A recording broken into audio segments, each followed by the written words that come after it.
Hello guys, mambo vipi? Kama wewe ni mara yako ya kwanza kutembelea katika channel yetu, nakusihi usubscribe channel yetu ili kujipatia information tofauti kila siku. Sasa leo niko na game ya simu hiyo yenye muonekano wa Tanzania pamoja na mabasi ya Tanzania. Umeona katalama hapo imepita, unyama ni mwingi. Mimi nikiwa na chuma yangu ABC hapo, niko pembeni na abiria yangu. Unaona Fiesta hiyo nyingine. Oya, gari za kibongo pamoja na muonekano wa bongo kabisa yani. Oya, cheki unyama huo. Niko zangu na tashilifu hapo, ina kingamuzi safi hapo, niko Andeni huko, Andeni Moshi. Kwa wale wa kazi ambao wanajua game ina costa ndogo, ina gari kubwa, ina costa, inakuja ina mabasi. Unaona kama hivyo napishana, unaona skani ile Sauli ile, kunaona hiyo Alistar hapo. Cheki unyama huo kwa heli na karibu wilaya ya Andeni. Oya wewe, kwa wale wote ambao mtakuwa mnahitaji kupata game safi kabisa yenye muonekano wa bongo pamoja na basi ya bongo, bado cheki kupitia namba 0752114581. Kujipatia game yako utatucheki kupitia namba 0752114581. Oya chuma unyama Alistar hapo, unyama muonekano tofauti hapo, ukiwa kuna dalili kama ya mvua hapo,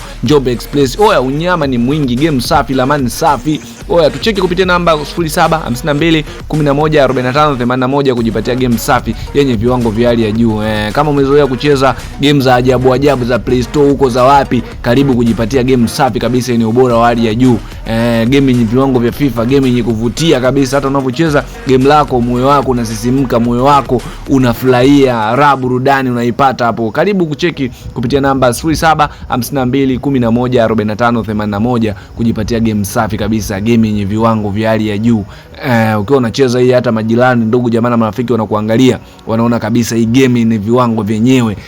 Kila mtu atatamania, kila mtu ataenjoy. Umeona kama hapo nipo naenda zangu hapo, kuna kibao kimeniambia nitembee taratibu, nimetembea mbele kidogo hapo nakutana na ramani inaniambia karibu mkoa wa Singida. Oya unyama ni mwingi. Msisahau kusubscribe channel yetu ili kujipatia information tofauti kila siku, ndugu jamaa na marafiki.